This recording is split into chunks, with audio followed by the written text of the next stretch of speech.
If more than likely, if you're in EFMP, you will also have an IEP or individualized family plan or a 504 plan. So we also will help you out with that and those services as well. All right, as we talked about earlier, the categories of EFMP range from 1 to 6, 1 being not as severe as a 5, and we just enroll you for monitoring purposes. And usually, like I mentioned, like a migraine or something like that, we'll keep an eye on you for about 3 years. And if you're, as we will talk about later, if you're better within that year, then you can disenroll from the program. And for categories 2, you have a limited overseas rotation, and also remote U.S. areas like Hawaii and Alaska that you can go to, but that's only on a select case-by-case basis. If you're category 3, you don't have any overseas assignments, which also are case-by-case basis. So it depends on the severity of the treatment that your family member needs.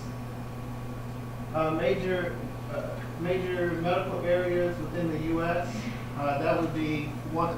This region would be one of them. If you have a major medical need, more than likely you'll be placed in either D.C., Birmingham, or Norfolk. And there are 2 that are on the West Coast, but you're limited within that area where you can meet your family's medical need. And level 5 would be a homestead program. That's where ECHO kicks in. You'll get special housing privileges for level 5 because they have medical needs that would also determine whether or not you would be in the homestead program. And level 6 is temporary. Like I mentioned about the migraine. Like for a year, it's only like a temporary program, and we check on you within that year. And if that treatment persists, then we will re-enroll you again in the EFMP program. But if not, then you can disenroll the next time.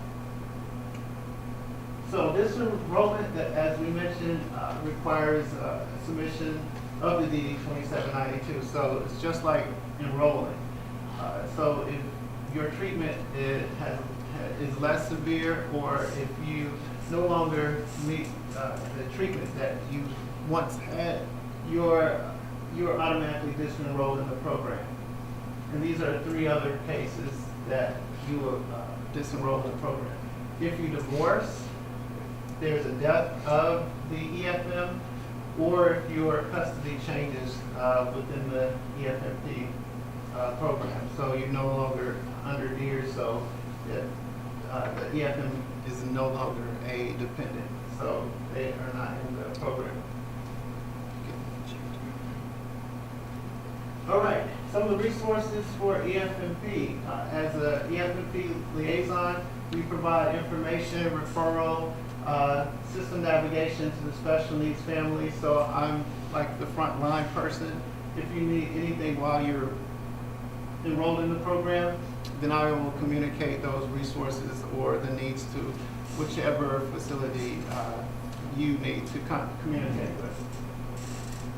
We link families with available military, national, local community resources. So wherever you PCS, if there's a EFMP case liaison there, then we'll immediately connect you with whatever resource that your treatment requires. So if there's a support group, we can supply that, or if it's sensory movies, then we can provide the information for that as well. We develop and maintain individual service plans. A lot of our families don't utilize that as a resource, but as in the EFMP enrollment, you get that benefit of having an individualized service plan, and you can kind of figure out, along with your treatment, how to best approach or attack the need that your family member has. And we develop partnerships like I mentioned earlier, with the MTF coordinators and the education realm and marketing. So we constantly keep you updated with what's going on in the EFMP world. All right, as I mentioned about the MTF coordinators, they work on the medical end. I'm a non-medical person, so the MTF knows all the medical terminology, and they know why you're at certain levels or categories. So I will connect you with the MTF coordinators. So they receive your enrollment forms, and at overseas they coordinate with the DOD schools to enroll you in the right programs. And they partner with the FFSC EFMP liaisons, which is me. And they also provide information as well that I then funnel to the EFM families. All right. For those that are within this region, our 3 EFMP liaisons are Tashawn Wilson, she's at Walter Reed, I'm at the Navy Yard, and Danielle Martel, she's at Pawtucket. All right, if you need some more information about EFMP, you can go online, and we'll have these slides available for you so that you can follow those links. Now we can open up the floor to questions. I know I rushed through that. Yes. Can you just go back 2 slides? 2 slides? Okay. As usual, we'll make the slides available to everybody as well. Right. And these, did you want this? Yes, thank you. Okay. Any other questions? Yes, ma'am. Do you have any statistics or numbers as far as sailors that are assigned somewhere where their families cannot accompany them to an EFM? Where it's very few locations where they absolutely cannot accompany them. I would say remote locations like out in Alaska, there's some training facilities that are so remote that they're not even near medical treatment facilities. So any place like that, you won't see the family member assigned with the sailor. Sure, but how often does that occur, or does the Navy try to find an alternative location?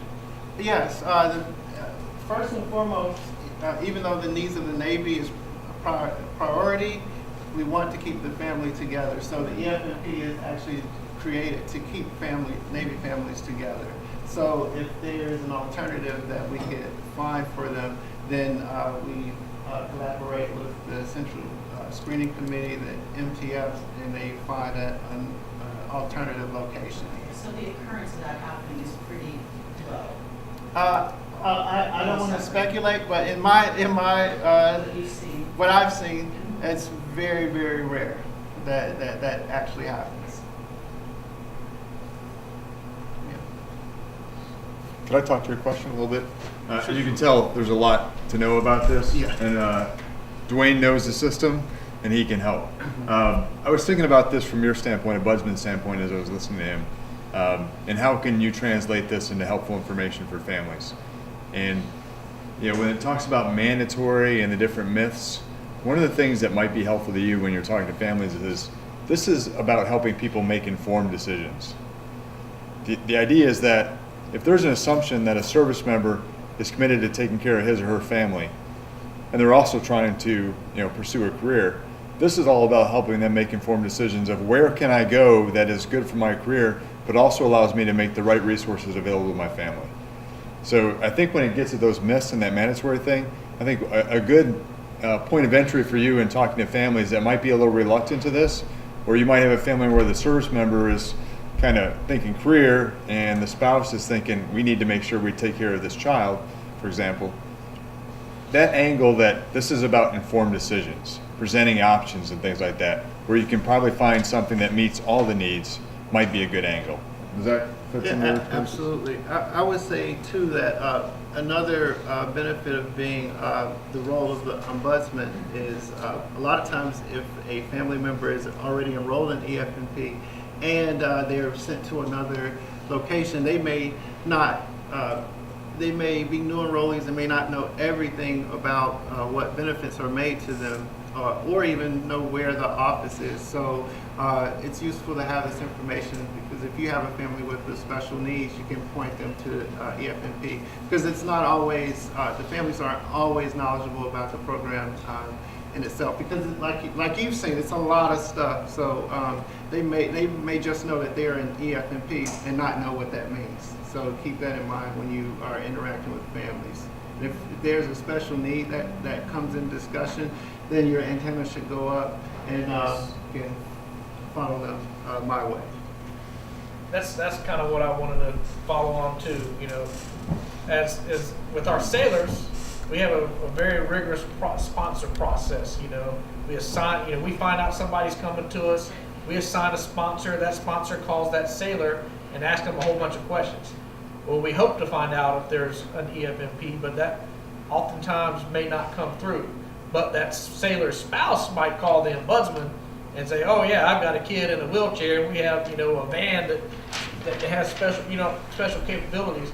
And you knowing about this program and how to point them in the right direction is critical. So I definitely appreciate that.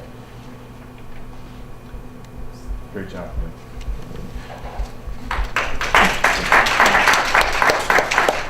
So our next speaker will be our school liaison officer, Mr. Horace Franklin. Good afternoon, everyone. I want to piggyback on what I can't see your rank, sir. Sorry. Said about you all are. I don't know how many phone calls I get from not the active duty member, but the spouse. And it's normally about schools. And the reason why I bring that up is the school liaison officer, what does the fleet fighter family get from my role? I want you to think back to when you were in high school. You had your English 1 freshman, English 2, 3, 4. Everybody remembers that, right? Normally you had math, which was Algebra 1, Geometry, Trig, Cal 2, something like that, right? Well, I want you to imagine your senior year. Your father gets orders to go from Texas to DC. You're a senior. You've already taken care of most of your histories, your economics, so forth and so on. You all get to DC. Well, guess what? In DC, they're not going to accept your Texas history. They don't care about Texas history because that's not what their state board of education has mandated that they need to graduate. So, are you going to be penalized because your father or mother is an active duty member and the government told you, hey, during your senior year, you're going to PCS? Well, before the interstate compact, could you go to the next slide? And I'll go back to that one. Sorry. Well, before this compact agreement between the states, the answer was yes. I have talked to a lot of retired people who have moved around with their children, and their children would either have to go to summer school, they have to do all of these different requirements, after school activities. Well, now this agreement between the states allows the receiving school district to have some flexibility when your son or daughter is told to transition by the government during their senior year. And let me give you a concrete example. 3 weeks ago, a doctor who was stationed at, he was at Bethesda, and he got stationed at the White House. And because of him being at the White House, he had to live within a proximity of the White House or something like that. He couldn't give me all of the details. But anyway, his family moved from Maryland to DC, meaning that they're living here on JBAB. He had a senior and a junior. Both of them were on track to graduate. Well, again, ran into the same exact thing, working with credits, this, that, and the other. And DC requires more credits to graduate than Maryland does. And I'm not going to get into block scheduling and AB scheduling. Do you have 7 classes? Do you have an AB class? All of that other stuff. But it was a difference in credit. So what I helped orchestrate was the child will still graduate and receive a diploma from the Maryland school, but take their classes in DC. So in the program, it's gonna say, her name, completed requirements at school ABC, okay? Another real world example, I had again, active duty member coming from overseas, from Germany to here. A lot of times, if you're living in a remote area, normally when a child comes from a country, from a foreign country, Germany, you normally go to the international office where you check in, right? But if you are overseas and go to a DODEA school, that's still considered being in the United States. But again, a lot of times the adults will see, oh, they were in Frankfurt, you need to go over here. So long story short, the registrar saw that the child was 2 grades ahead. So this was probably one of the smartest children that I've ever looked at their transcript. When I say that child, the 99 percentile of the Terra Nova test, just brilliant child. Long story short, she was skipped from 2nd to 4th overseas. She took the test. I don't know how they did it. Anyway, when she got to, and I'm going to throw Montgomery County